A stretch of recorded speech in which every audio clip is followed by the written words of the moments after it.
फिर मैं मानस की एक चौपाई बोलूंगा कि धीरज धर्म मित्र अरु नारी आपत काल परखिए चारी। ये हमारे सभी के प्रारब्ध है। यदि कर्म के तीन व्याख्या की गई है, संचित कर्म क्रियमाण, संचित और प्रारब्ध। वर्तमान में हम जो कर रहे हैं वो क्रियमाण है और वही संचित होता है, जैसे बैंक में बैलेंस होता है, और प्रारब्ध अर्थात सुख और दुख भोगना। तो यदि कोई व्यक्ति किसी अपराध में सजा काट रहा है तो उसको धैर्य रखना पड़ेगा, समय का इंतजार करना पड़ेगा। और जब न्याय के लिए लड़ोगे तो वो एक अदृश्य शक्ति, वो परम पिता परमेश्वर है, उसको राम कृष्ण बुद्ध महावीर जो कह सकते हो कह लो, बाकी वो आपके साथ खड़ी मिलेगी। आप नेकी के रास्ते पे हो तो परम पिता परमेश्वर की कृपा जो मैं इस रास्ते पे चल पड़ा, नहीं तो मैं तो एक चपरासी की भर्ती के लिए, पुलिस विभाग की भर्ती के लिए, मैं आर्मी की भर्ती के लिए, नेवी की भर्ती के लिए, रिजर्व फोर्स की भर्ती के लिए मैंने सब एग्जाम दी, सब में फेल हो गया।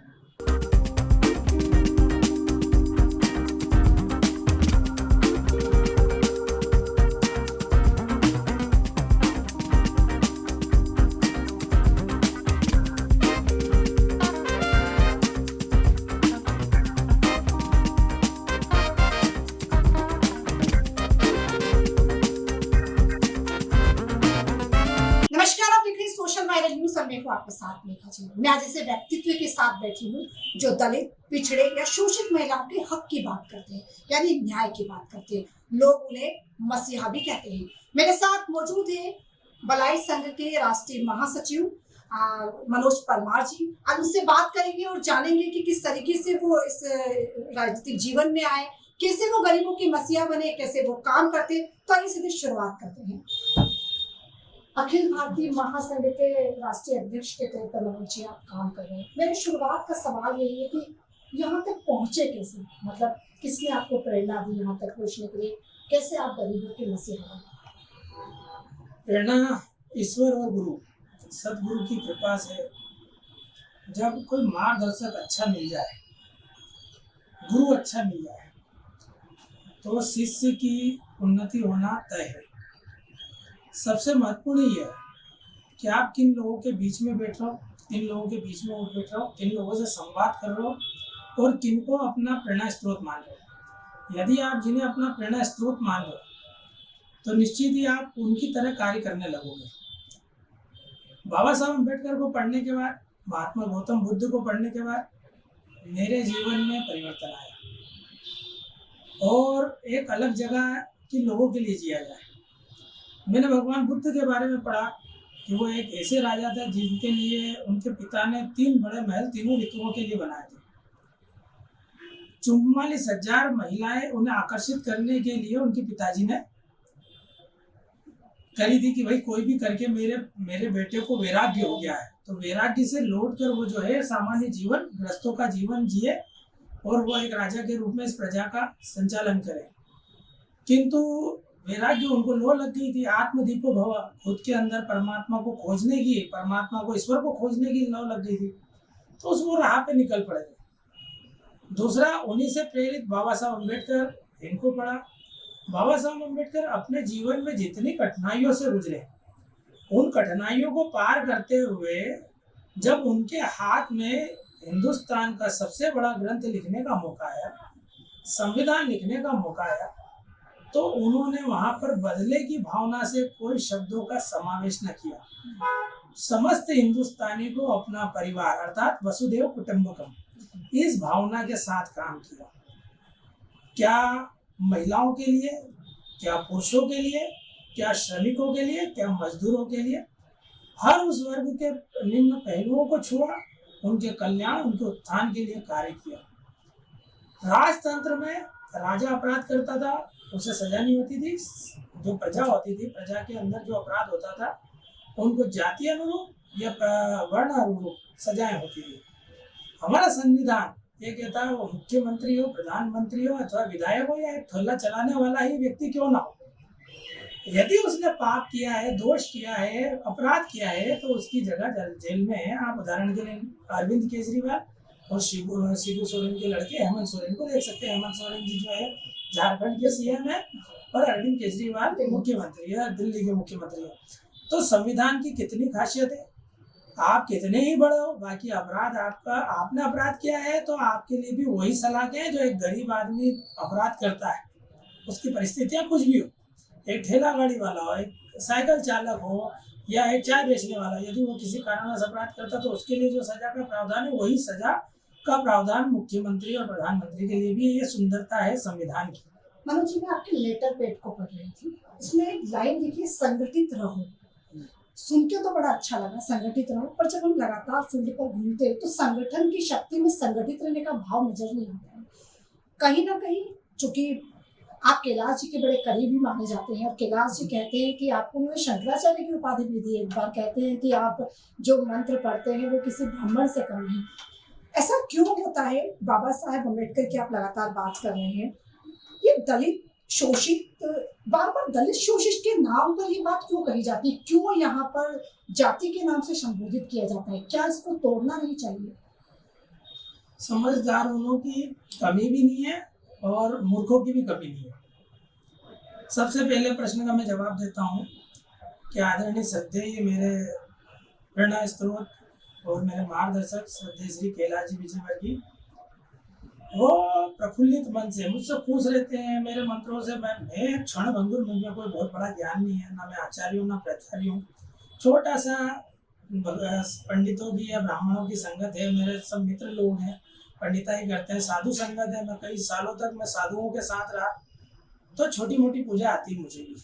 तो जब वो छोटी मोटी पूजा मैं करता हूँ तो भाई साहब बहुत प्रसन्न रहते हैं। तो कांग्रेस का क्या आरोप लगाने का, क्या भगवान पे आरोप लग जाता, राम जी पे आरोप, सीता माता पे आरोप लगा, भगवान कृष्ण पे आरोप लगा, भगवान कृष्ण को रणछोड़ भी बोला, चोर भी बोला। आप बताओ, माता सीता का कोई गुनाह नहीं, उनको जबरदस्ती का वनवास हुआ।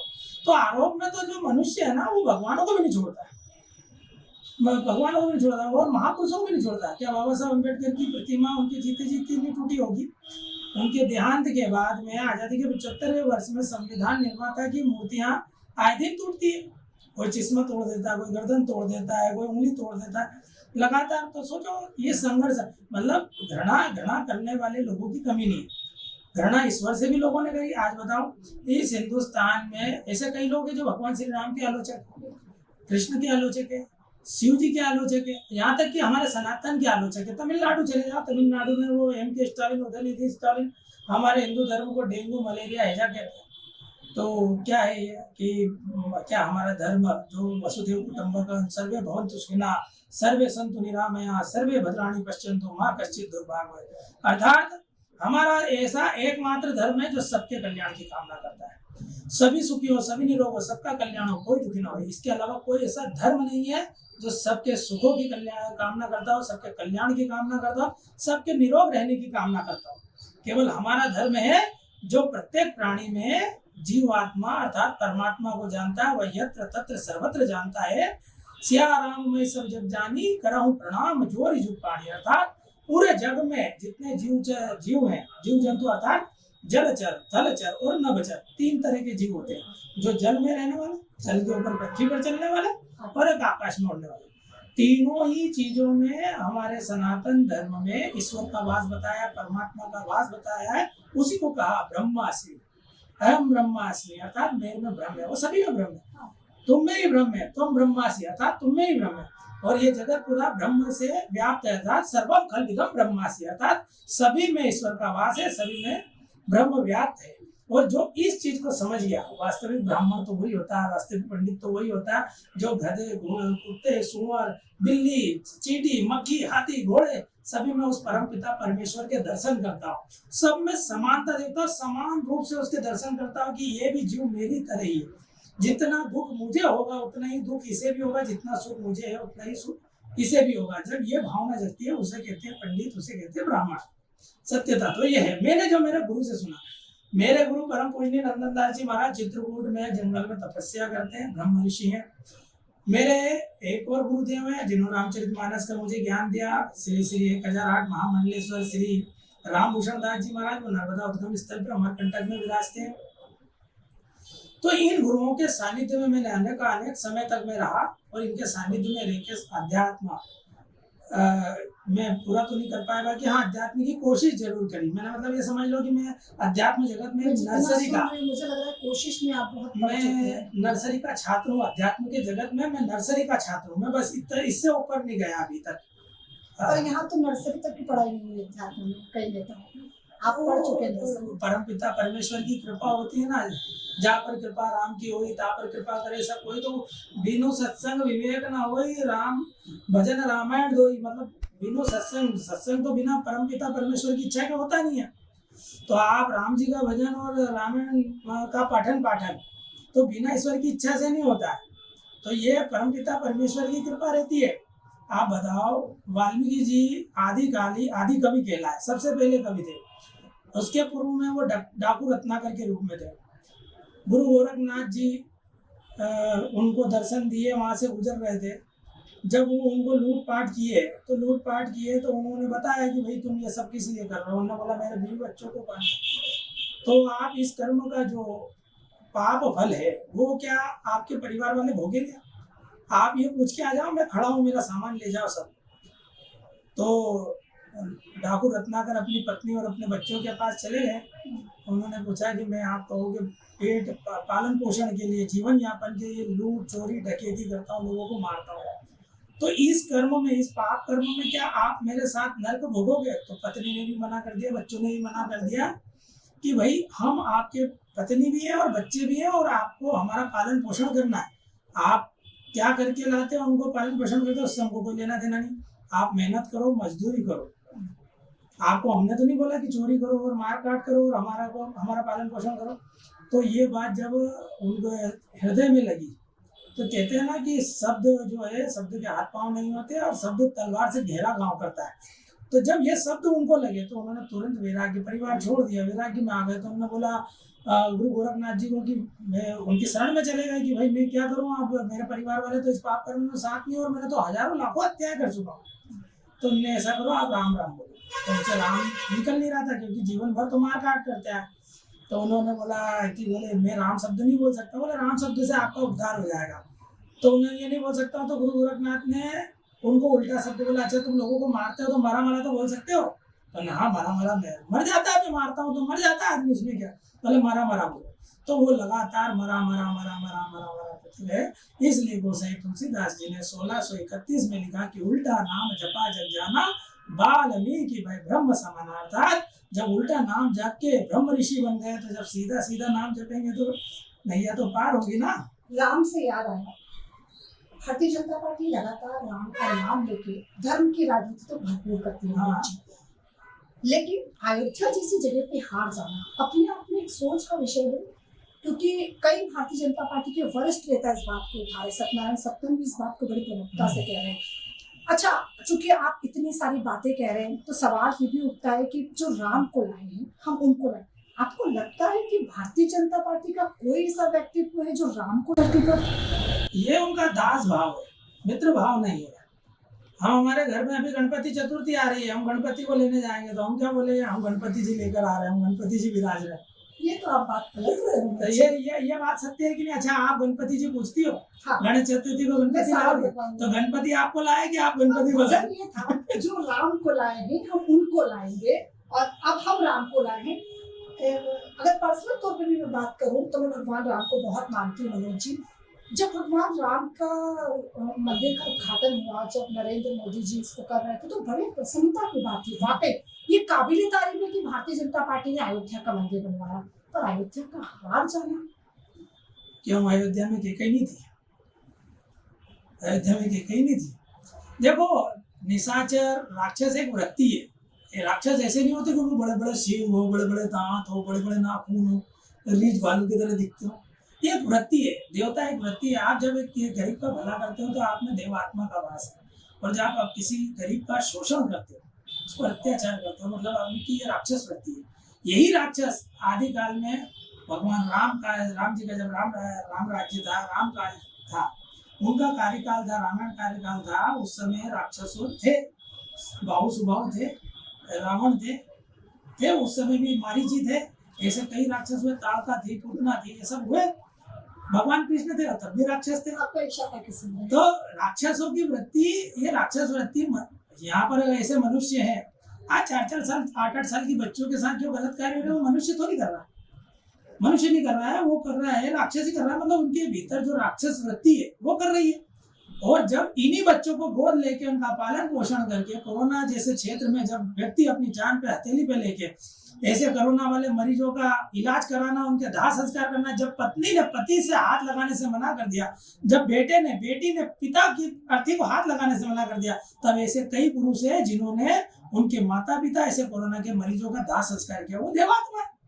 उस समय भूख मरी थी, परेशान थे लोग, खाने को मोहताज थे। ऐसे समय बड़े बड़े विद्वान भी निकले, ऐसे कलेजे वाले लोग निकले जिन्होंने कोरोना की परवाह करे बिना सेवाएं की। तो वो सेवाएं करी तो वो देवता तुल्य आदमी है। आप देवता और दानव में ये अंतर मान के चलो। अगर शास्त्रों पे जाओगे तो भगवान कश्यप ऋषि, जो सप्त ऋषियों में एक कश्यप ऋषि है, कश्यप ऋषि की 2 पत्नियां अदिति और अदिति। तो दिति से देवताओं की उत्पत्ति हुई और अदिति से देवताओं की उत्पत्ति हुई। क्या अगर शास्त्रों की बात करें तो क्या हमने ऐसा देखा है कि नर्क के अंदर मृत्यु के पश्चात में व्यक्ति को तला जाएगा? जब आत्मा अजर अमर है, नैनम छिदंती शस्त्राणी नैनम दहती पावक न चैनम कलदियंतापो न शोषति मारुता। अर्थात मृत्यु के उपरांत आत्मा को कोई शस्त्र काट नहीं सकता, पानी गीला नहीं कर सकता, वायु सुखा नहीं सकती और अग्नि जला नहीं सकती। तो मृत्यु बाद आत्मा को कोई भजिए की तरह तलेगा क्या? कोई शरीर गाड़ेगा क्या? ऐसा नहीं। वो इसलिए इस गरुड़ पुराण की व्याख्या इसलिए की गई ताकि मनुष्य डरे, डर के कारण पाप कर्म नहीं करे, सत्कर्म करे। ये डर बनाया गया कि आप उस परम पिता परमेश्वर से डरो। हमारे देवी देवताओं के हाथ में, किसी के हाथ में तलवार, किसी के हाथ में गदा, किसी के हाथ में त्रिशूल, ये प्रतीक है, उद्दंड को दंड देने का प्रतीक है। सज्जन असज्जन में पूर्व कैसे लोभी हृदय बसे धनु जैसे।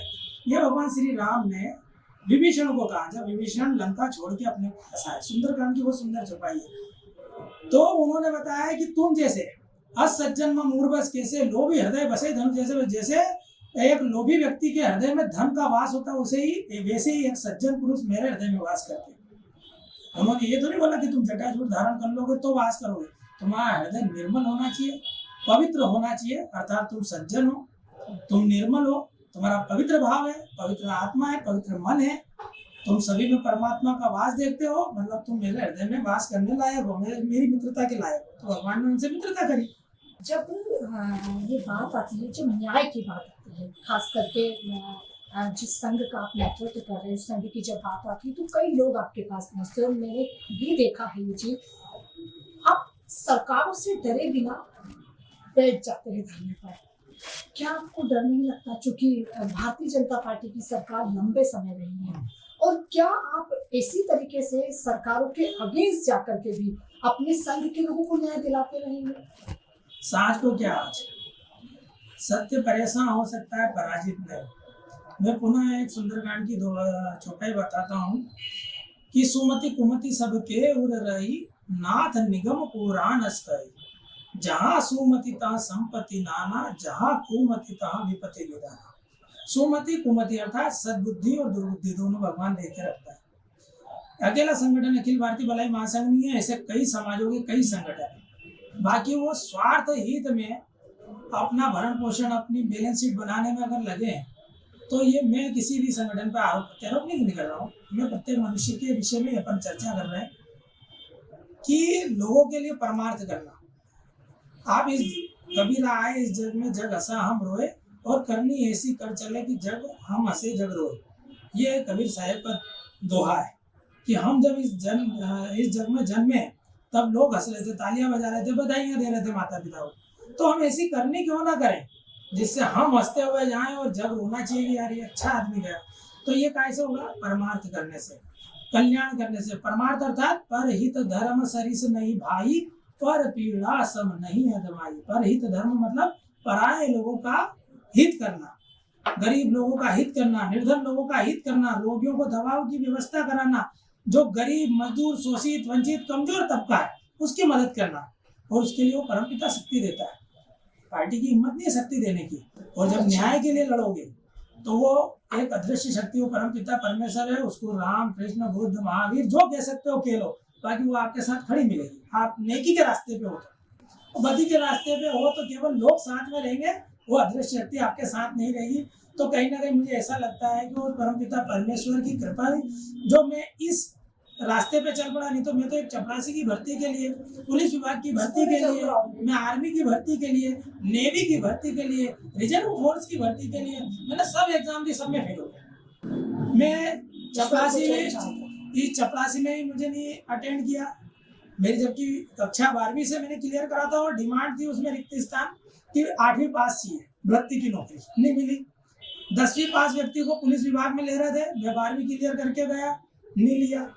आर्मी में गया तो आर्मी भी सिलेक्ट नहीं हुआ है, नेवी में सिलेक्ट नहीं हुआ, केंद्रीय रिजर्व फोर्स में सिलेक्ट नहीं हुआ। तो मतलब ईश्वर चाहता ही कुछ और था। रास्ते अलग अलग होते हैं, सुभाष चंद्र बोस का रास्ता अलग था, भगत सिंह जी का रास्ता आज़ादी दिलाने सब निकले, भगत सिंह जी का रास्ता अलग था, सुरेश राजगुरु उनके सहयोगी उनके रास्ता अलग था, महात्मा गांधी का अहिंसा का रास्ता था। तो सभी हमारे महापुरुषों ने जो आज़ादी की लड़ी लड़ी वो अलग अलग एंगल से लड़ी, किसी ने सात्विक रूप से लड़ी, किसी ने द्वंद्व करके लड़ी, जो जो जो सामर्थ्य ईश्वर ने उनको जिस प्रकार से दिया था। भाई जैसे चंद्रशेखर जी आजाद, वो अंतिम सांस तक लड़ते रहे, उन्हें लगा कि अब एक ही गोली बची है तो खुद पे मार ली। क्यों मार ली? ताकि इनके हाथों में मारा जाए, ये मेरे सबको छत विच्छत करके लोगों को डराएंगे, मेरे ही भारतवासियों को डराएंगे, इसलिए वो उनके हाथ में जीवित नहीं गए। पर मनोज जी, सवाल ये उठता है कि आज अगर मध्य प्रदेश की बात करें तो लंबे समय भारतीय जनता पार्टी ने यहाँ पर राज किया, कुछ समय के लिए कांग्रेस आई। आज आप देखिए कि सबसे ज्यादा बलात्कार के केस मध्य प्रदेश में पाए जाते हैं, सबसे ज्यादा स्कूलों के केस, अगर शिक्षा से वंचित है तो आज मध्य प्रदेश है, हॉस्पिटलिटी से वंचित है तो आज मध्य प्रदेश है। इसके लिए अब आप क्या कड़े कदम उठा रहे? मेरे सवाल इसलिए भी पूछ रही हूँ मनोज जी, क्योंकि कई लोगों को अब आपसे उम्मीद है, क्योंकि मैंने आपको पहले ही कहा कि लोग आपको मसीहा कहने लगे हैं, और मसीहा से ये उम्मीद जताई जा रही है कि सरकारों से अलग हट के वो कैसे काम करेंगे। आप देखिए खातेगांव में जो बड़ा केस हुआ, भारतीय जनता पार्टी के विधायक आशीष शर्मा वहां पर मौजूद थे, लेकिन हमने देखा कि कैसे दलितों को जमीन में गाड़ दिया गया। आप देखिए किसी को पेशाब कर दी जाती है। ये दलित शोषित और वंचित का टेक ऐसा कब तक चलता रहेगा? एक बात बता दूं, ये बीमारी आदिकाल से, मतलब 3000 साल पुरानी बीमारी, ये अभी तत्काल पैदा हुई बीमारी नहीं है। हमारे देश को आजाद हुए 75 वर्ष हो गए। 75 वर्ष में 20 साल भारतीय जनता पार्टी के वर्तमान के, इसके पहले का कार्यकाल मतलब 65 साल, लगभग 60 से 65 साल जो है कांग्रेस का कार्यकाल रहा। सभी को अपने अपने वोट बैंक की चिंता रही, उन्होंने भी वोट बैंक के कारण जो अत्याचारी वर्ग था उसका सपोर्ट किया, ताकि वो वोट बैंक हमारे हाथ से नहीं खिसक जाए। अच्छा, वास्तविक बात तो ये है, जो अत्याचार करने वाले समृद्ध और संपन्न परिवार से, अत्याचार जिन पर हो रहा है वो कमजोर वर्ग के परिवार से है, वो आर्थिक रूप से असक्षम है, शैक्षणिक रूप से असक्षम है, सामाजिक रूप से असक्षम है, सामाजिक रूप से भी, तीनों तरह से उनका जो है पतन हो रहा है। इसलिए अत्याचारी का सहयोग कोई पार्टी नहीं करती। मैं भारतीय जनता पार्टी हो या कांग्रेस हो, मैं उन दोनों पे आरोप नहीं लगाऊंगा। बाकी उन दोनों के राज में यदि अगर ऐसा हो रहा तो निश्चित ही सरकार जिम्मेदार रहती है, उन्हें कड़े कदम उठाना चाहिए, इसमें कोई दो मत नहीं। हाँ, बाकी मैं जब ये कदम उठाता हूँ, जाति वैमनस्यता की बात करता हूँ कि मेरे लोगों को, अनुसूचित जाति वर्ग के दूल्हे को घोड़ी पे नहीं बैठने देते, अनुसूचित जाति के लोगों को मंदिरों में नहीं जाने देते, अनुसूचित जाति के लोगों की जाति पूछकर दाढ़ी कटिंग भी ऐसी कई जगह है जब मनाई जाती है, पानी भी ऐसी जगह दिया जाता है। यदि अगर बारात निकाले तो उनका हुक्का पानी बंद हो जाता है। हुक्का पानी का मतलब बंद होना, किराने की दुकान से किराना बंद, आटा चक्की से आटा पिसाना बंद। तो ऐसी आज भी कुप्रथा, कुव्यवस्था आज भी है, जिसके लिए मैं लगातार लड़ाई चल रहा हूँ, तो लड़ रहा हूँ। इसमें मेरा सहयोग पार्टी नहीं, आरएसएस करता है, संघ पूरा करता है। और हर दशहरे पर नागपुर में एक भाषण होता है परम पूज्य मोहन भागवत का, वो कहते हैं समग्र हिंदू समाज के लिए एक शमशान, एक जलाशय, एक शिवालय और एक शमशान होना चाहिए। अर्थात सभी की प्रार्थना के लिए, ईश्वर आराधना के लिए, सभी वर्गों के लिए एक मंदिर हो, जहाँ बिना जाति भेदभाव के आराधना कर सके। मृत्यु उपरांत हमारे हिंदू धर्म में 16 संस्कार है, जिसमें 16वां संस्कार अंतिम संस्कार है। तो उस अंतिम संस्कार में भी किसी प्रकार का भेदभाव नहीं हो। शमशान अर्थात समान जगह, वहाँ सम होना चाहिए। वहाँ शिव का वास है शमशान में, शिव सबको समान दृष्टि से देखते हैं। ऐसा नहीं है कि कोई मर गया तो उसको विमान से ही ले जाएंगे, ऐसी किंवदंती है, दंत कथाएं, किंतु सबको मरना और वहीं पर लकड़ी में जलना और वहीं राख होना है, आने और जाने की प्रोसेस सेम है। तो परम पूज्य जी ने कहा कि सबका शमशान भी है, वो जलाशय अर्थात कुआं या तालाब, वो भी सभी के लिए है। और इसके लिए लगातार आरएसएस प्रयास करता है। बहुत प्रयास करता है, किंतु जो लोग वैमनस्यकारी है, जो घृणा वाली मानसिकता रखते हैं, जो ऊंच नीच की मानसिकता रखते हैं, वो कोई विदेशी नहीं है, तो हमारे बीच में से, वो हमारे बीच में से, तो उनका दिमाग सुधारने की जरूरत है। जैसे मान लो छत्तीसगढ़ में दंतेवाड़ा में नक्सलाइट है, तो हम क्या उनके खिलाफ सेना का उपयोग करते हैं क्या? क्योंकि वो बुद्धि भ्रमित है, भ्रम में जी रहे हैं। वो उनको हिंदुस्तानी सेना या हिंदुस्तानी पुलिस उनको शत्रु लगती है, उनको लगता है हमारा शोषण हो रहा है, जबकि उनके लिए सरकार ने शिक्षा के द्वार खोल रखे, रोजगार के द्वार खोल रखे। अगर ऐसा नहीं होता तो 10वीं उन्मूलन क्यों चलता? फूलन देवी संसद तक कैसे पहुंचती? प्रेम सिंह पटेल विधानसभा तक कैसे पहुंचते? ऐसे है ना। तो ये सब कई डाकू सांसद और विधायक बने, आप उदाहरण दे सकते हो, कई डाकू। तो 10वीं उन्मूलन चला, सब लोगों ने हथियार छोड़े, आज 10वीं नहीं है, धीरे धीरे सुधार हुआ। एक समय था जब सती प्रथा होती थी, पति के मरने के बाद पत्नी चिता पे लेटा देते थे। क्या आज हो रहा है? राजा राम मोहन राय की पहल आज काम आई। अच्छा, दहेज प्रथा भी पूरी थी, बाकी आज भी चोरी छुप के लोग दहेज देते हैं। बाल विवाह वो प्रथा, बाकी आप आज भी राजस्थान के अंतर्गत जाके देख लो, आज भी 14 साल 15 साल की बच्चों का विवाह किया जाता है और 9 साल की 8 साल की बच्ची का तय हो जाता है रिश्ता। बालक क्या कर रहा है कैसा, कुछ नहीं, पिता को देखा तय हो गया। मनोज जी, आप इसके लिए जो लड़ाई लड़ रहे हैं, मेरा सवाल ये है कि पार्टी से अलग होकर भी आप इसके लिए लगातार लड़ाई लड़ रहे हैं। 100%। देखो, पार्टी से ज्यादा मेरा व्यक्तिगत विचारों पे ज्यादा फोकस रहता है। जैसे मैंने बताया, संघ की विचारधारा सभी को साथ में लेके चलने की विचारधारा, इसलिए मैं संघ का सेवक हूं। तो बीजेपी तो कह रही है कि वो संघ को मानती नहीं है। ऐसा किसी एक व्यक्ति ने कहा होगा, पार्टी ने नहीं कहा होगा।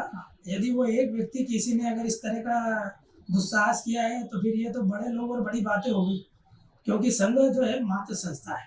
देखो, मैं बहुत छोटा सा कार्य करता हूँ, मेरे पास में कोई दायित्व नहीं है और मैं दायित्व लेता भी नहीं। मैं इसीलिए नहीं लेता हूँ क्योंकि मैं किसी मर्यादा में बंधना नहीं चाहता पार्टी की, क्योंकि अगर मैं पार्टी की मर्यादा में बंध गया तो मैं ये शोषित वंचितों की सेवा नहीं कर पाऊंगा। इसलिए मैं फ्री हैंड होकर इनकी सेवा करता हूँ और मौका आने पर राष्ट्रवाद के लिए वोट मांगता हूँ। मैं अगर पार्टी की सत्ता के खिलाफ नहीं हूँ, मैं व्यवस्था के खिलाफ हूँ। मैं पार्टी के खिलाफ नहीं हूँ, मैं जातिवाद के खिलाफ हूँ, ऊंच नीच के खिलाफ हूँ, असमानता के खिलाफ हूँ। और 18 महीने की कमलनाथ की सरकार थी तब भी खिलाफ था। ऐसा नहीं कि ये सत्ता में हूँ। और मेरे जो लोग धर्मांतरित हो रहे थे, हमारे अनुसूचित जाति के लोग, कोई ईसाई बन रहा था, कैथोलिक बन रहा था, इस्लामीकरण हो रहा था, वो रोकने का काम मैंने किया। हिंदुत्व के लिए मैंने काम किया। अनुसूचित जाति वर्ग का सबसे बड़े तबके को मैंने हिंदुत्व से जोड़ा, राष्ट्रवाद की विचारधारा से काम करा मैंने। हमारे बाबा साहब अम्बेडकर ने एक वक्तव्य कहा है कि हम सबसे पहले और अंत में केवल भारतीय, मतलब इस भूमि पर हमारा जन्म हुआ, तो इस भूमि के प्रति हमारे कोई कर्तव्य है। तो शास्त्रों में कहा गया ना, जननी जन्म भूमिश्च स्वर्गादपि गरीयसी, अर्थात जननी और जन्मभूमि, जहाँ जन्म देने वाली और जहाँ पर हम पैदा हुए, ये स्वर्ग से भी बढ़ के। स्वर्ग तो हमने कहीं नहीं देखा, बाकी जहाँ हमारा परिवार, हमारा कुटुंब, हमारे रिश्तेदार रहते, यही स्वर्ग है। और ये सब सुख शांति से रहे, यही स्वर्ग है। आपस में लड़ेंगे तो ये स्वर्ग थोड़ी, ये नरक हो जाएगा। मनोज जी, ये जो सवाल मैं आपसे पूछ रही हूँ, शायद हो सकता है कि ये सवाल मुझे नहीं पूछना चाहिए, और फिर भी समझते रहो। जब आपको जेल हुई, जब आप जेल पहुंचे, जेल से बेल का सफर और बेल से अध्यक्ष का सफर कितना मुश्किल भरा था? ये सवाल इसलिए भी है क्योंकि हम अभी कुछ दिनों पहले मैं सेंट्रल जेल में रिपोर्टिंग करने पहुंची थी। मैं कई भाइयों से मिली, कई बहनों से मिली।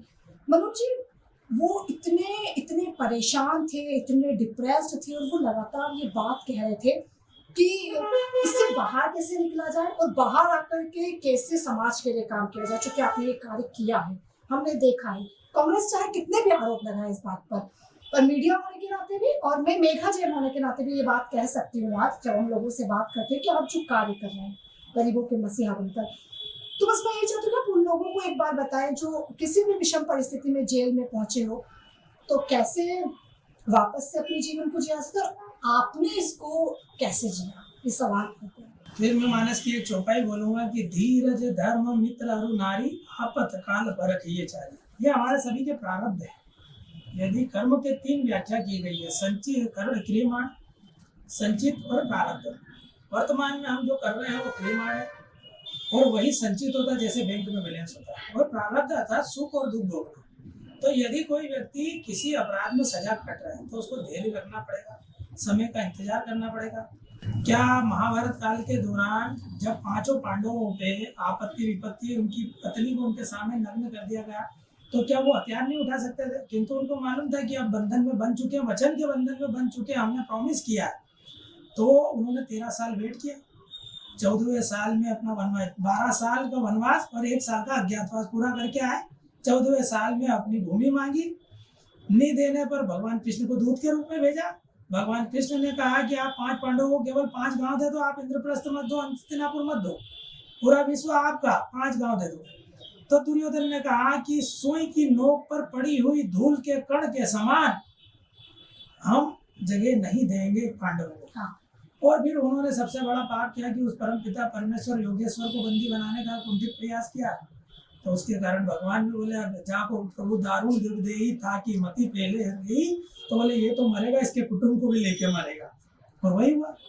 तो हमें धैर्य रखना पड़ेगा। 14 साल भगवान ने धैर्य किया। अच्छा, सीता माता चली गई, भगवान हनुमान जी पता लगा के आ गए कि भैया वहाँ है, तो सीधे अटैक कराया क्या? नहीं करा। पहले रावण को ही बुलाया सबसे पहले, उससे संवाद कायम किया, प्रयास करा कि तुम हमारी पत्नी दे दो, तुम हमारी पत्नी दे दो, हम वापस लौट जाए।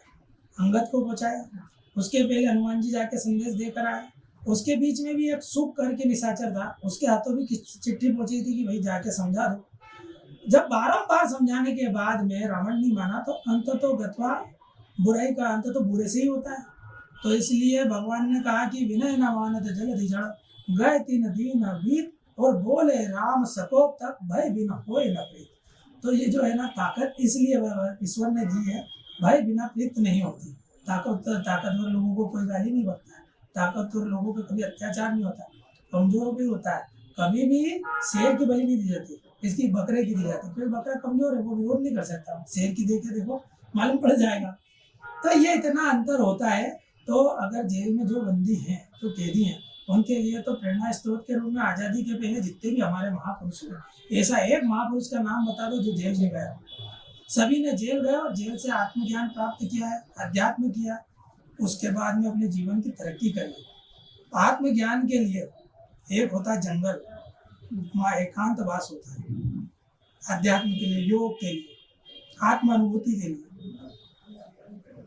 अब किसी परिस्थिति के कारण, किन्हीं परिस्थिति, कोई नहीं बनना चाहता अपराधी, परिस्थितियां निर्मित होती हैं। परिस्थितियों के कारण यदि परिस्थितियां निर्मित हुई और अपराधी बन गए, तो वहां पर धैर्य रख के, अनुशासन में रहकर कुछ ना कुछ सीख कर आना चाहिए। बहुत फुर्सत का समय हुआ, फुल टाइम है। भगत सिंह जी ने पुस्तकें लिखी अंदर रह के, गांधी जी ने भी अंदर रह के पुस्तकें लिखी है। हमारे यहाँ के जितने महापुरुष रहे वो सब जेल गए और जेल के अंदर से उन्होंने आंदोलन भी चलाए और जेल के अंदर से रहकर भारत स्वतंत्र कैसे होगा उन विषयों पर पुस्तकें भी लिखी।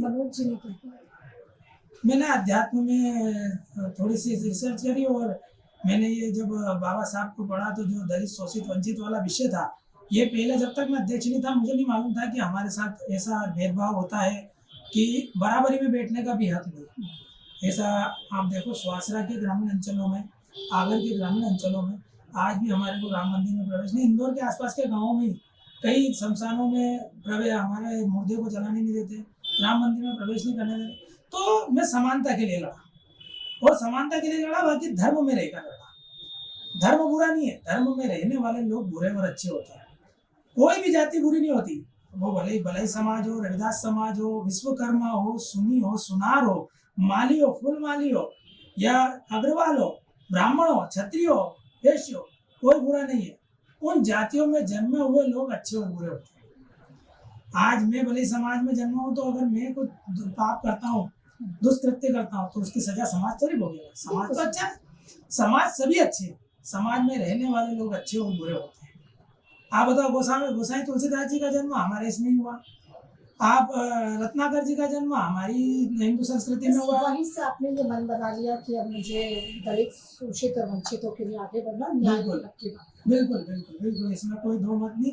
इसके साथ एक और प्रेरणा आप गोसाई तुलसीदास जी की सुनो कि गोसाई तुलसीदास आपके हमारे जैसे एक सामान्य व्यक्ति थे, ना कि शुरू से कोई ब्रह्म ज्ञानी थे, किंतु उनकी पत्नी की सुंदरता के प्रति वो इतने आकर्षक थे कि जब उनकी पत्नी मायके गई तो वो स्थान देखकर आई हूँ। आज भी रामायण जी का एक चौथा कांड, अरण्य कांड, उससे 400 साल पुराना आज भी है, राजापुर गांव है।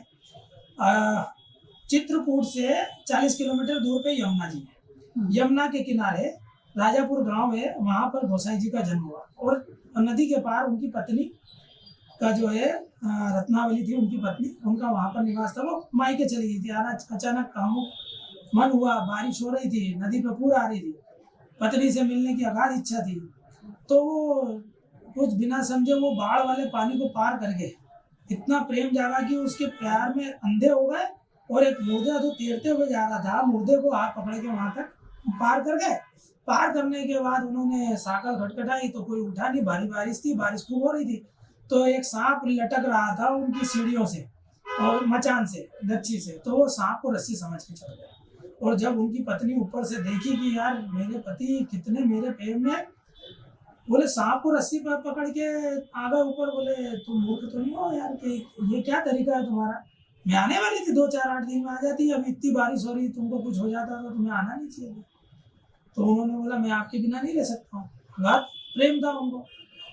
तो बोले मैं आपके बिना नहीं रह सकता हूँ, इसलिए मैं आ गया। और उन्होंने आलिंगन करने की कोशिश करी तो उन्होंने बड़ा एक ऐसा कटु वाक्य बोला कि लाज ना आवत आपको दोरे आयो साथ, और धिक धिक ऐसे प्रेम को कहा कहूँ मैं नाथ, अस्थि चर्म में देह मम या में ऐसी प्रीति, तेसी जो श्री राम में होत न तब तब भीति।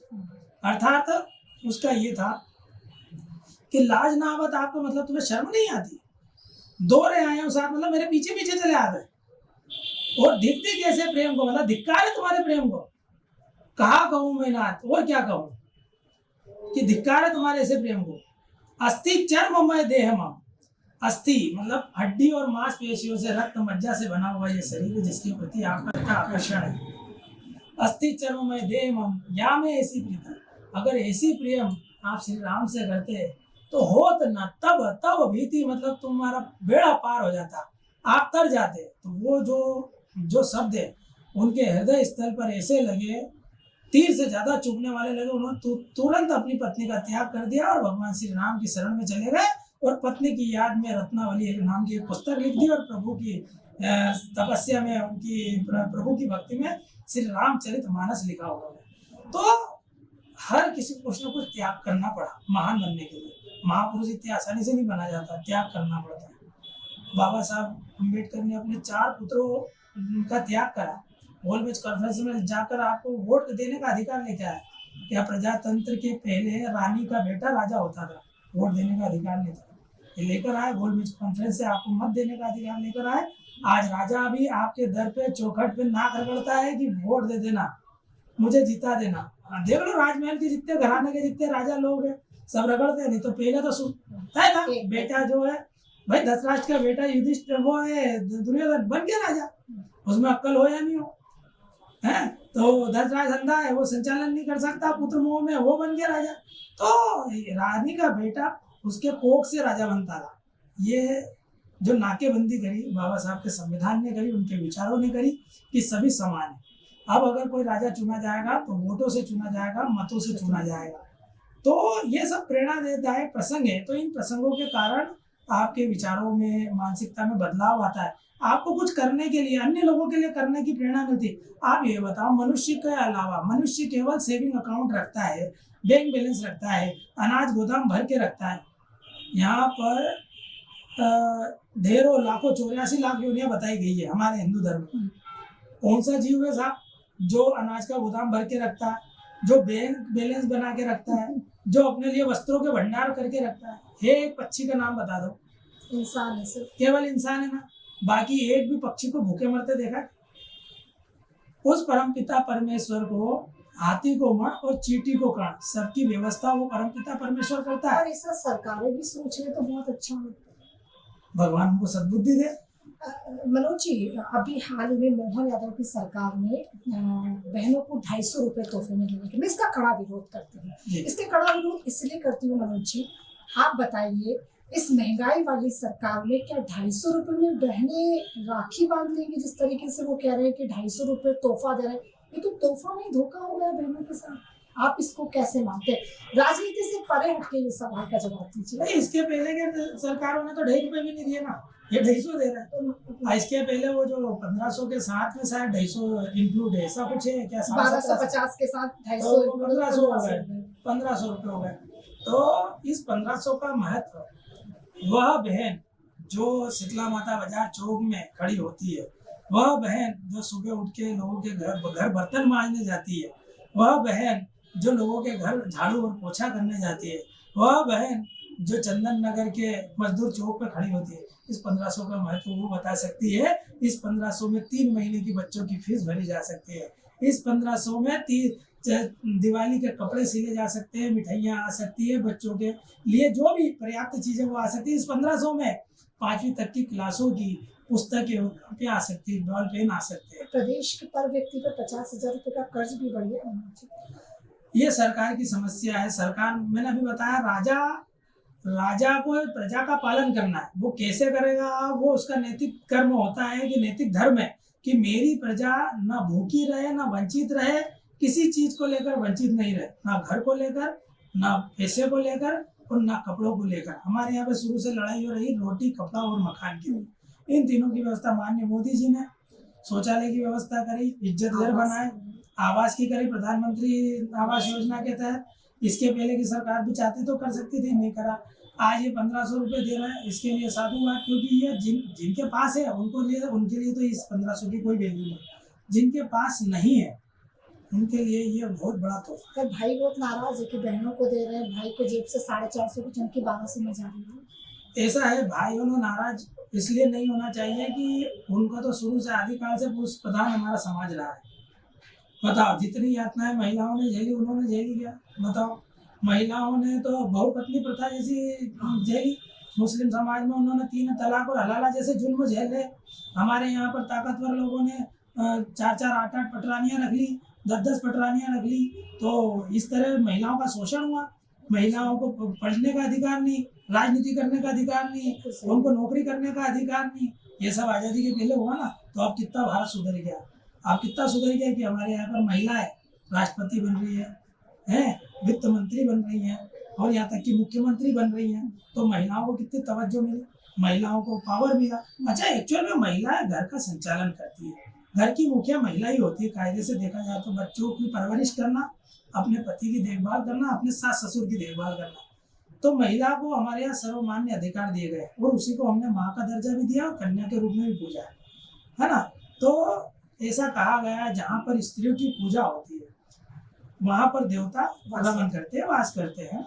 तो इसलिए स्त्रियों को लेकर यह सरकार का जो रवैया है बहुत ही सराहनीय है, बहुत ही सुंदर है।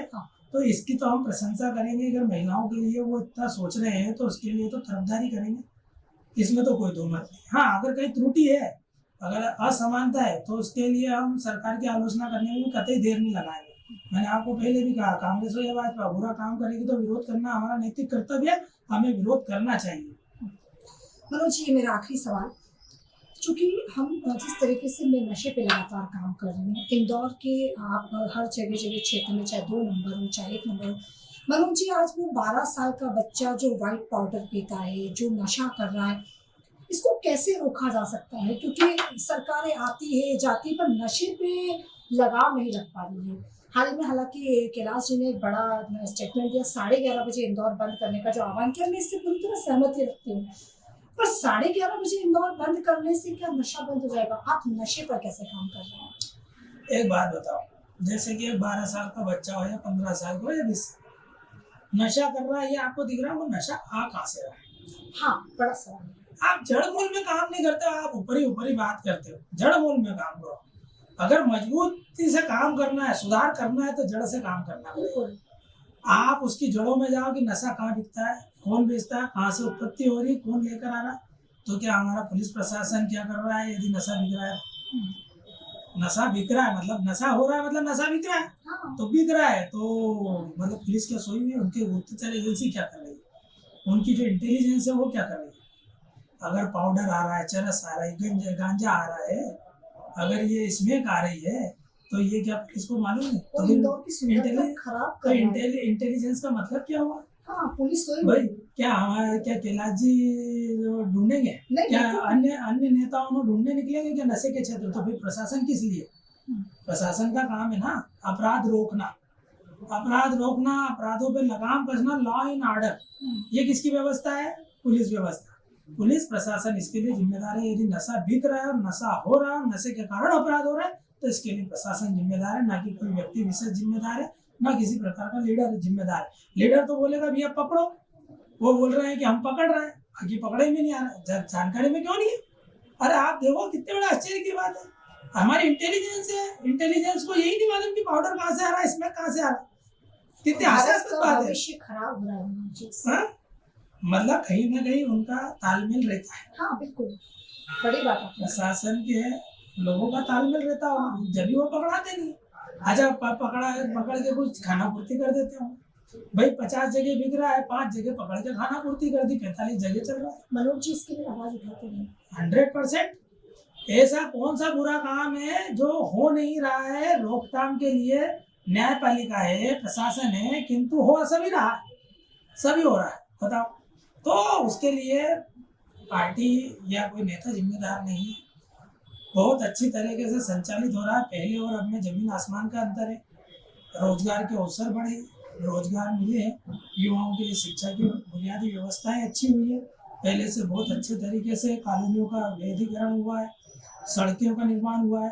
अभी सड़कों के कारण जो व्यवस्था हुई थी, जो मानसून गड़बड़ाया था, उसके लिए माननीय कैलाश विजयवर्गीय जी ने कितना बड़ा कदम उठाया, आप कोई कल्पना नहीं कर सकता। 51 लाख पौधे वाला तो एक दिन में 12,04,000 पौधे रोपे गए, तो ये कितना पुण्य काम है। इसके तो यहाँ बुलाकर रोक दिए गए। तो बताओ यार, इसके पहले क्या नेता नहीं थे क्या हमारे? उन्होंने तो चिंता नहीं करी। जब मेयर थे तो मेयर रहते हुए उन्होंने गलियों में जो कीचड़ था वो समाप्त किया, सीमेंट कंक्रीट की रोडें बनी। हमारे लिए डेवलपमेंट जितना जरूरी है उससे ज्यादा पर्यावरण भी जरूरी है। ये बात किसने सोची? कैलाश जी ने सोची। कैलाश जी ने उसे कर दिखाया। ऐसा नहीं कि केवल बातें ही करी, कागजों पे ही हुआ, कागजों पे नहीं हुआ। वो आप लोकतंत्र का चौथा स्तंभ हो। आपको मालूम है वो काम धरातल पे हुआ और लगातार जारी है। और उन्होंने कहा जब तक मैं मंत्री हूँ तब तक हर साल 51 लाख पौधे लगाऊंगा। और उनको मेरे जैसे कई लोग हैं युवा जो उनको प्रेरणा मानते हैं। मैंने 12-15 हजार पौधों का रोपण तो मेरे संगठन के द्वारा ही हुआ। तो मैं ये मानता हूँ कि ऐसे कई लोग हैं, कई युवा हैं जो उन्हें प्रेरणा मानते हैं, तो उन्होंने अपने अपने जिलों में किया। ये तो अपने इंदौर की बात है। आप बड़वानी ले लो, खंडवा ले लो, खरगोन ले लो, मंदसौर ले लो, नीमच ले लो, धार ले लो, बदनावर ले लो, रतलाम ले लो, आगर, सुसनेर ले लो, स्वासा ले लो, सब दूर हुआ, सब दूर हुआ। मतलब एक मुहिम, इतनी अच्छी मुहिम चलाई प्रकृति के लिए। अच्छा क्या सांस केवल एक ही व्यक्ति लेगा क्या? वो तो सर्वत्र है भाई। हम ऑक्सीजन जितनी आवश्यकता ऑक्सीजन की आपको उतनी मुझे भी उतनी उन आदरणीयों को भी है। मतलब मान लो भाई साहब को जरूरत है तो भाई साहब ने सबकी चिंता करी ना, सबकी चिंता करके पितृ पर्वत बनाया। पितृ पर्वत पे 3 लाख पेड़ लगाए 20 साल पहले। उनका दृष्टिकोण कितना अच्छा है, उनकी दूरदृष्टि कितनी अच्छी है कि उन्होंने 20 साल पहले एक संकल्प लिया, एक पर्वत को गोद लिया, अपने पितरों के नाम से पेड़ लगा। 3 लाख पेड़ है वहाँ। आज विश्व में नाम है पितृ पर्वत। तो लोग धार्मिक और हनुमान के दर्शन करने आते हैं। जितनी भीड़ अन्य स्थानों पे नहीं है, उससे कहीं ज्यादा। आप रविवार को चले जाओ, मैं भी जाती हूँ, है ना, उससे ज्यादा भीड़ मिलती है। मतलब लोगों के लिए आकर्षण का केंद्र है। वहाँ शांति मिलती है। आप वहाँ एकांत में बैठ जाओ, आपको बहुत सारी जगह एकांत में बैठने के लिए, वो सब मिलेगी आपको। और आबो हवा ऐसी लगेगी जंगल में आ गए अपन। तो ये सब सुंदरता एक अच्छे विचारों से। डेवलपमेंट के क्षेत्र में जब आगे बढ़े तो उन्होंने डेवलपमेंट में TCS, इंफोसिस, अब मेट्रो भी आ गई आपके सामने। तो ये सब दूरदृष्टि, लोगों के लिए काम करना, इंदौर के लिए काम करना, इंदौर को अपना परिवार समझना, इंदौर की जनता को अपना भाई बहन समझता है, ये कैलाश जी की विचारधारा है। और इस विचारधारा के कारण मेरे जैसे सैकड़ों लोग उनसे जुड़े हैं। मैं तो उनको अपना गुरु भी मानता हूँ, अपने पिता तुल्य मानता हूँ। और मैं उनके आशीर्वाद से अच्छे काम, जब भी ये अच्छे काम मैं करता हूँ उसमें वो मुझे प्रेरणा देते हैं, मुझे आशीर्वाद देते हैं और बोलते हैं कि कोई भी गरीब परेशान नहीं होना चाहिए, आप इनके हकों की लड़ाई लड़ो। मजदूर परेशान नहीं होना चाहिए, उनके अधिकारों की लड़ाई लड़ो। कोई भी शोषित वंचित जिससे असमानता होती है, अस्पृश्यता होती है, जाति भेदभाव होता है, छुआछूत होता है, उनकी लड़ाई भी मनोज तुम लड़ा करो, हम तुम्हारे साथ हैं। उन्होंने खुला मुझे मदद करने का बोल भी रखा और करते भी हैं, इसमें कोई दो मत नहीं। मैं आपसे भी नहीं छुपा हुआ, आपके चैनल बताएंगे। वो समानता के प्रतीक है। कैलाश विजयवर्गीय समानता के प्रतीक है, हिंदुत्व के प्रतीक है, सनातन के प्रतीक है। और सनातन के पुरोधा इसलिए कहा जाएगा कि सबको साथ में लेकर चलने की क्षमता एकमात्र उस व्यक्ति में है जो बिना किसी भेदभाव से सबको समानता के साथ में लेकर चलते हैं। इंदौर के में जितना डेवलपमेंट हुआ किसी एक व्यक्ति एक वर्ग के लिए तो नहीं हुआ, सभी के लिए हुआ। माननीय मोदी जी ने जैसे कि प्रधानमंत्री आवास दिया था, क्या केवल हिंदुओं को दिया, मुस्लिमों को नहीं मिले? क्या 1500 रुपए की जो ये बहनों को राशि मिल रही है, मोहन जी दे रहे हैं, शिवराज मामा ने जो दी थी, तो केवल हिंदू बहनों को मिली, मुस्लिम बहनों को नहीं मिली क्या? जो 5 किलो राशन दिया जा रहा है वो क्या केवल हिंदू बहनों को दिया जा रहा है? गरीब हिंदू बहनों को दिया जा रहा है, मुस्लिम बहनों को नहीं दिया जा रहा। 3 तलाक किसके लिए लाए? हलाला के खिलाफ क्यों पढ़े हुए? 370 किसके लिए लाए? मुस्लिम बहनों के लिए लाए ना। उनके साथ अत्याचार अन्याय हो रहा था ना, परिवार में शोषण हो रहा था ना, पति अत्याचार कर रहे थे। तो अगर वो उनकी आत्मा में झांक के देखेगी तो उनको समझ में आएगा कि वास्तविकता क्या है, सत्य क्या है। सत्य से सरोकार होगा तो उन्हें समझ में आएगा कि हमारे हितैषी कौन है वास्तव में। यही सत्यता है। बहुत बहुत धन्यवाद मनोज जी। तो आपने सुना मनोज परमार लगातार ये बात कह रहे हैं कि किस तरीके से भारतीय जनता पार्टी ने लगातार विकास के कार्य किए हैं और एक बड़ी बात कही कि अनुशासन में रहकर, धर्म के साथ रहकर किस तरीके से युवाओं को आगे बढ़ना है, किस तरीके से उनको काम करना है, तभी देश का भविष्य भी अच्छा होगा, देश प्रगति की ओर आगे बढ़ेगा, निर्माण की ओर आगे बढ़ेगा। और कई चौपाइयों के साथ उन्होंने आज हमको ये बताया कि धर्म का विशेष महत्व क्या है, किस तरीके से तुलसीदास बात करते थे, राम के उपासक लोग क्या कहते हैं और गीता में क्या लिखा है, भगवत में क्या लिखा है। इससे जरूर प्रेरणा भी मिलती है लोगों को और ये सोचने की शक्ति भी मिलती है कि एक मनोज परमार जो जेल से बेल का सफर तय करते हैं और बेल से आज न्याय दिलाने का काम करते हैं, हक की लड़ाई लड़ रहे, शोषित वंचित दलितों की लड़ाई लड़ रहे और लगातार आगे भी बढ़ रहे हैं। तो फिलहाल इतना ही, देखते रहिए सोशल मीडिया न्यूज।